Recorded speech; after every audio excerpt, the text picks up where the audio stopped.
Hey, this is Eddie from Gamersfire.com, and today I'm just bringing you a very quick little update video to our recent first impression review of the new Unreal Tournament pre-alpha.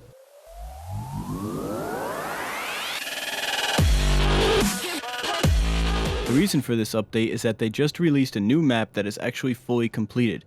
This means the map has the graphics quality that they are expecting to be in the final game. The first point I'm going to talk about is the textures. Back in the first impression video, I was saying how with this new generation, I really want to see all the little bumps and scratches in the textures have an actual effect on the lighting. This map absolutely does this now, and down to the tiniest details.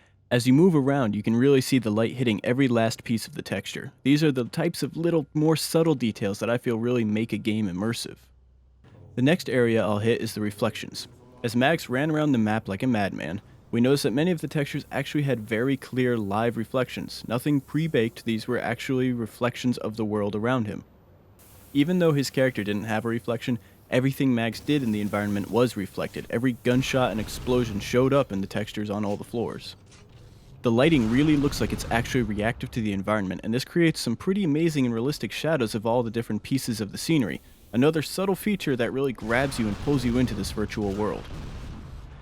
And on this topic of small features that really add up to mean a lot, we noticed the sparks from shots hitting the walls actually had their own physics.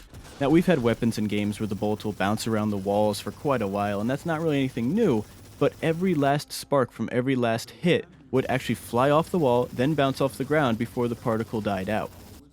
The next detail is the blood and gore. We saw some people express concern in the comments that since this game is free, they'll have to keep it to a teen rating. But Max has informed me that although the game is distributed for free, they are not actually treating it as a free-to-play. So we should be fine, and it's starting to look like they are moving in that direction. Max killed himself a couple of times, and we did see some blood spatter on the ground afterwards. Then later, Max was playing online, and I watched him get blown up into chunks that left their own blood patterns, so that original over-the-top Unreal feel seems to be coming back.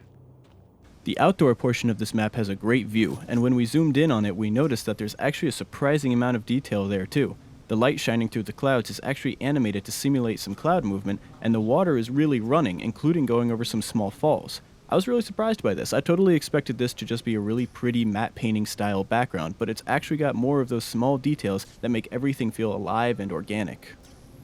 And finally, Max wanted me to mention the biogun. First off, he stated that this is the first Unreal game where he can actually manage to accomplish anything with that gun, but he also pointed out the detail in the gun. Specifically, when you charge up a shot, the way the arms expand out and the ball grows inside and has this real fluid look to it, it's really impressive. So thanks for watching, I hope you found this informative, and remember to subscribe for future updates on Unreal Tournament and a first impression review of a new release every month. Then go to the forums at Gamersfire.com under the Community tab and make a profile there so you can start a discussion about what games you're excited for. See ya!